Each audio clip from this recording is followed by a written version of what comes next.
سلامونه او مینه ستړي مسئ ګرانو هیوادوالو یوه لنډه هڅه مو کړې ده او دوی غټه هڅه کړې ده چې 8 ورځې کېږي خیبر جان چې دا د سولې غورځنګ مشر ده او د سره دلته داسې ځوانان دي چې هغه د ژوند نه ناامیده نه دي خو زمونږ په ټولنه کې داسې ځوانان هم شته چې هغه که معیوب شي د ژوند نه ناامیده شي خو دلته دا سوله دومره مضبوطه ده دا کاروان دومره مضبوط ده چې د دوی سره داسې کسان دي چې هغه معیوب دي زه نشم ویلی چې معیوب دي ځکه چې زه روغ یم داسې څه مې نه دي کړي او دوی په دې معیوبي باندې دومره غټه هڅه کړې ده بیا ورته ټول ولس په ټوله پوښتنه مینه هرکلی کوي دوی نه ما هم دغه مې ورته ویلي دي همدا نن مې ورته وویلي چې مخې ته ورته راغلي میدان وردګو ته راغلي دوی د هلمند نه را روان شوي دي 8 ورځې په لاره ووتلی د دې ولس دپاره را روان شوي دي ستړي ستومانه خپې تڼاکې لاسونه تڼاکه اوبو تږي او په روژه کې بله روژه هم وه ځکه چې چېرته به یا په سیمی و یا به نه و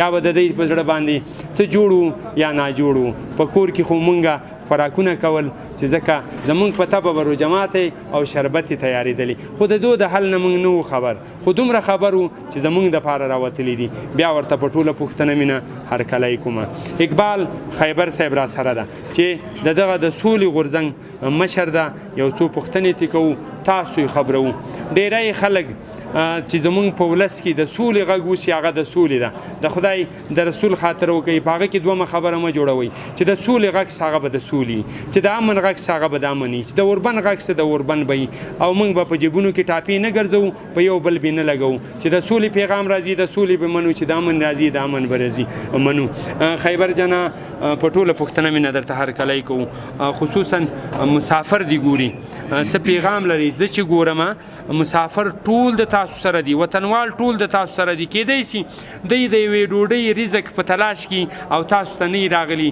تاسو 15 ورځې ولګولي خو تاسو دومره همت وکړئ چې خپل بچان مو لوږې ته ورکړه خپل بچان مو د اختر نه تې لرې شولی خو دغه د ولس د بچانو د اختر یا دغه وطنوالو د اختر فکر سره و نورې مندې دې بورې نشي نورې خوندې دې کونډې نشي څه احساسوئ قربان چې ولس در سره ده او د تاسو دغه قدم چې را روانېده په لاره کې څوک در سره و څوک در سره مخامخ شو طالبان همداسې د حکومت خلک څه احساسوئ کومه ډاډګیرنه یې درکړه بسم الله الرحمن الرحیم اول باید ووایو چې که جنگ نه وای وطن جوړ وای دا نن چې چا سره د دې مایک له لارې خبرې کوو دا به مو نه کولی دلته به مو لنډ په لنډه ورسره لیدلی دا چې جګړه ده دلته بده جګړه ده اقتصادي منابع له منځه وړي دي بده ورځې رامنځته کړې ده کار روزګار نسته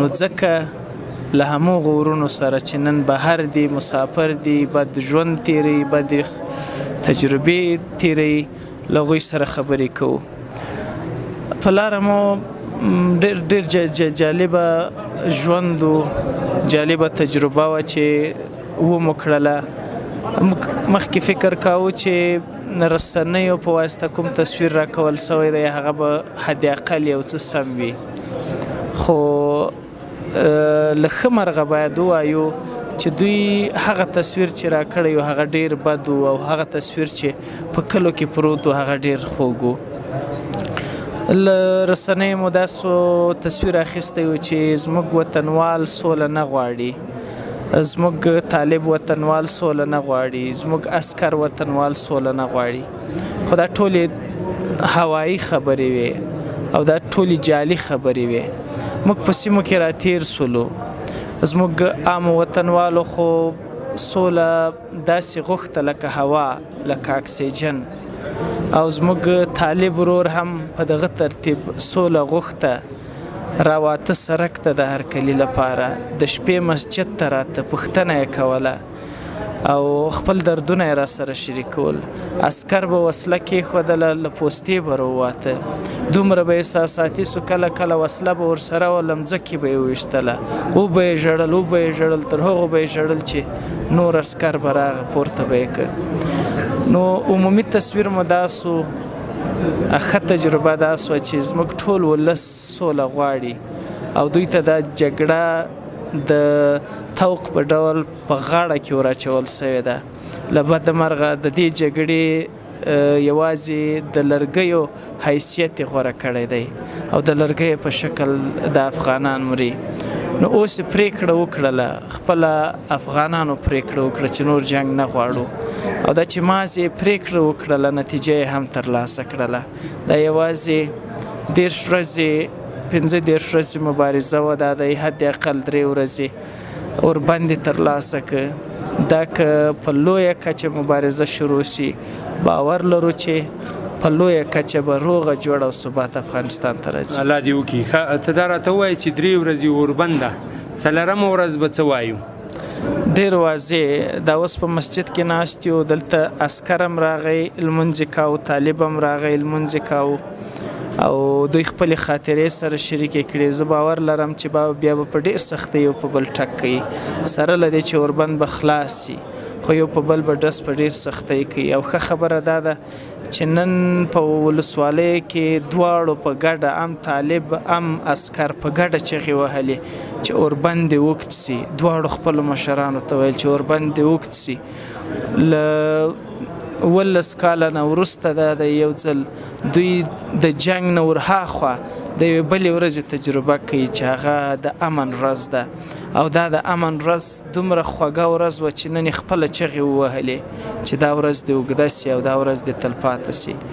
نو ډېره ښکاره ده چې وروسته به په سختۍ دوی جنګ سره وکړي. قربان، تاسې اوس څو ملګري را رسېدلي تر دغه ځایه پورې؟ اول اته وس لاویا و زیاتیو، همیشه را روانیږو لاویا و زیاتیږو، بیرته اویاو ته راځو، خو شاوخوا اویا پاته سوي، اویا کسان اوسي. تاسو سره دلته چې په افغانستان کې رسنۍ دي، مونږ راډیوګانې لرو، مونږ ټلویزیون لرو، مونږ داسې بهرنۍ کومې چې رسنۍ دي هغه لرو. تاسو سره دلته په دغه رسنیو کې یا په دغه سوله کې دغه رسنیو مرسته وکړله که نه؟ په افغانستان کې له نیکه مرغه رسنۍ شته، فیسبوک شته. فیسبوک ډېره مرسته وکړله ځکه په ډېرو محلونو کې بل شی نه و، په لرو سیمو کې ما فیسبوک و چې کار یې راته وکړای سو، لایف ویډیوګانو ډېر کار وکړ. او بیا په ښارونو کې واضح ده رسنۍ خپل کار وکړ. په دې کې ځینې رسنۍ داسې هم وې چې خودغرضه وې، بهرنۍ پرسته وې، هغوی خپل کار کاوه. خو ملي رسنۍ هم وې، ملي رسنۍ خپل کار کاوه، او هغو چې بهرنۍ ته کار کاوه هغه مو بیا بیرته پوه کولې چې موږ هم در باندې پوهېږو، ولس هم در باندې پوهېږي، هسې د ملي بهیر ته را داخلې سي. سبا نه بله ورځ کابل ته رسېږئ، څه وایي رسنیو ته، څه وایي چې څه وکړي تاسو سره؟ له رسنیو به مو هیله دا وي لکه تر اوسه چې ځینو رسنیو دا کار کړی دی را سره، زموږ اواز یې سوچه رسولی دی، ایډیټ نه دی پکې کړی، څه چې موږ غوښتي هغه یې رسولي. نورې رسنۍ هم زموږ خبرې هو به هو ولس ته ورسوي، ولس راویښ سي، ولس پوه سي، بدلون وغواړي او بدلون راولي. الله دې وکړي. د تاسو هم دغه یو غږ ده، د تاسو شعار و، دغه شعار راته ووایه. ژوند چې مو بدرنګ دی جنگ دی جنگ دی، ژوند چې مو بدرنګ دی جنگ دی جنگ دی. کور مو ودان اقبال خیبر را سره و چې دغه غورځنګ د سولې غورځنګ مشر را سره و. دلته قدرمنو هیوادوالو، پښتنو ورونو، خوندو، دلته داسې خلک په دې غورځنګ کې دي، د سولې غورځنګ کې چې معیوب به وي خو مایوسه نه دي، د ستاسو دپاره کار کوي. او باید چې مونږ ټول ولس د یو د بل دپاره کار وکړو.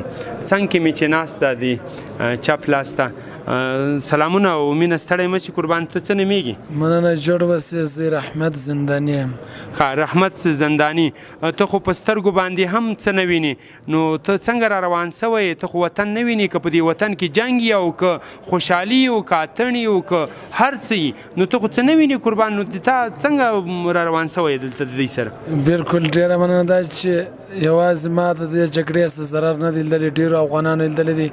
نو که په کور کې ناست یم ما ته د جنګ ضرر را رسېږي، غریب کېږم، زما ورور کار نس پیدا کولی، بل زه داسې څوک نه لرم چې کار وکړي تر ما غمجنې کورنۍ شته په د افغانستان کې. نو د هغه درد مې هم ایس کړی دی د ځان سره، د ځان درد مې هم تخ کړی دی. نو رسو بیا تر هغه ځایه پورې انشاءالله چې افغانان راویښېږي. قربان دې شمه. قدرمنو لیدونکو، رب دې د هر افغان د هر پښتون کلر ده او کبر ده د دې ارمان پوره کړي. خو د دې انسان ځانګړی سوال د خدای کوم که زمونږ لاسونه روغ دي سترګې مو روغې دي زمونږ سوال نه منې یا الله د دې سوال ومنه د دې خاطر وکړه. څنګ ته مو راسره بل ځوان ناست ده قربان دې ده سره هم خبره به کومه. ته هم ستړی مه چې قربان د کوم ځای نه روان سوی او د تا دغه پښې دواړه خرابې دي یا معیوبه دي څنګه دي؟ السلام علیکم. زه محمد ظریف یم د میدان وردګ اوسیدونکی یم او نن له دې سوله کاروان سره یو ځای سوی یم. غواړم چې د ما په سر باندې دا صلح یعنې کېږي او زه ورته حاضر یم ځکه د آینده د نسلونو لپاره د خپلو کوچنیانو لپاره چې آینده کې صلح راسي موږ پرې خوشحاله یو. د موږ ژوند که په هر رقم تېر څه خو تېر څه خو د آیندې لپاره نو غواړو چې صلح ته دغه د ولس ژوند غواړي د راتلونکي نسل د نوي نسل دپاره امن غواړي سوکالي غواړي همدغه د یوازینۍ ارزو او هیله ده چې دلته سوله راشي.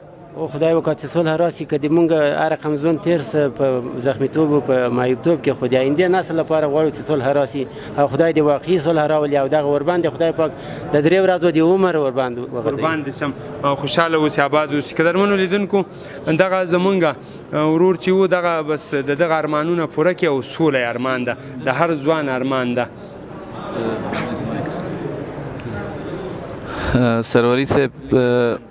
سروری صاحب زمونږ داسې یو قهرمان ملګری دی چې په لاره کې د ده ورور هم وفات شو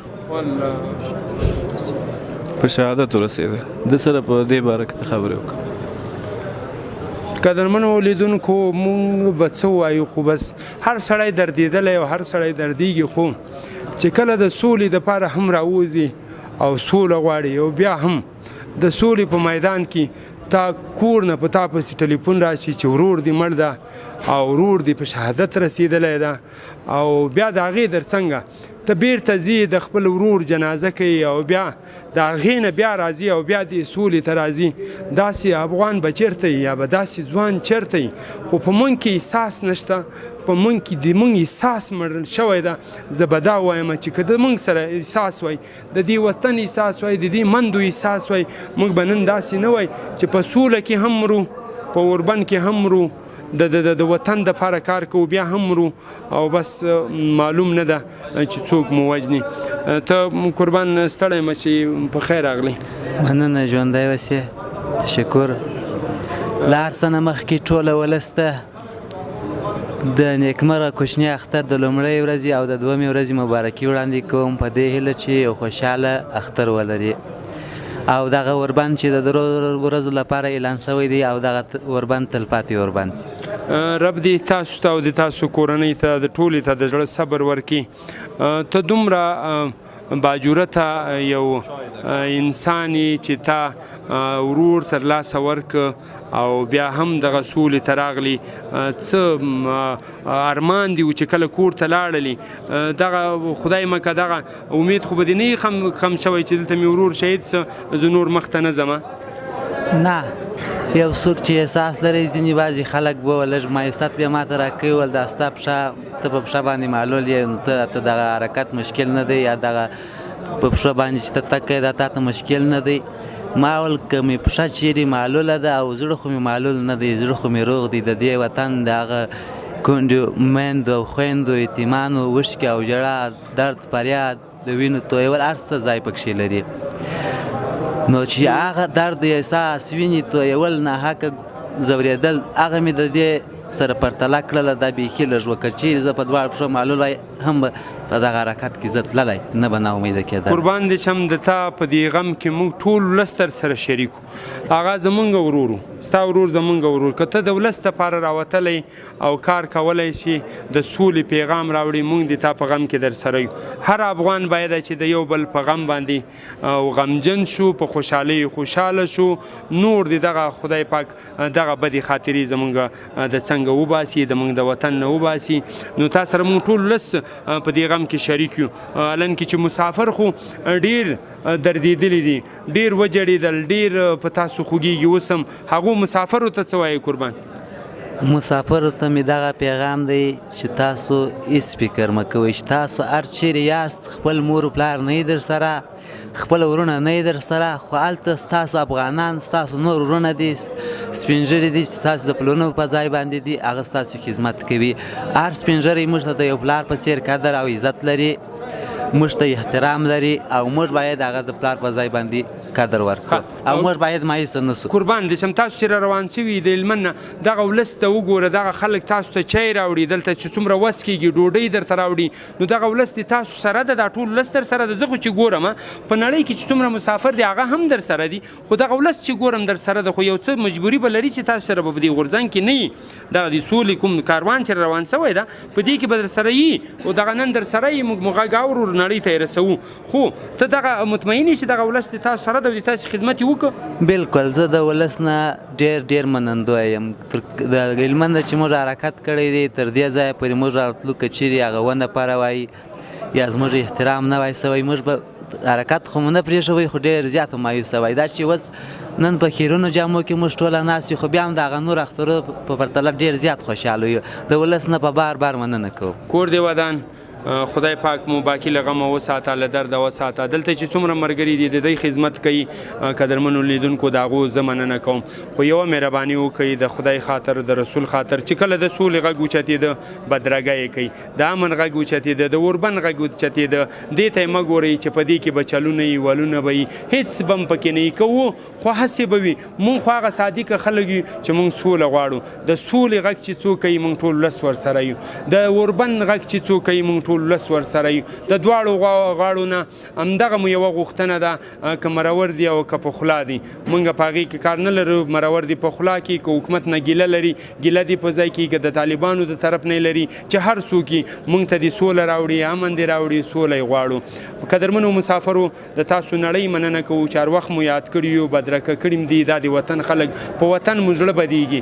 بیا هم در سره به یم، خپل کوربه حبیب مسافر ته اجازت ورکوي. تر بیا انشاءالله چې دغه کاروان سره به سبا نه بله ورځ په کابل کې یو، کابل کې مو بدرګه کوي، کابل کې راشي، یا د خدای د رسول خاطر وکړي. 38 ورځې تېرې کړي، د نن نه بعد به مونږ ټول ورسره یو، دا وعده وکړئ، د امن غږ به وي. په لوی الله مو سپارم، د الله په امان.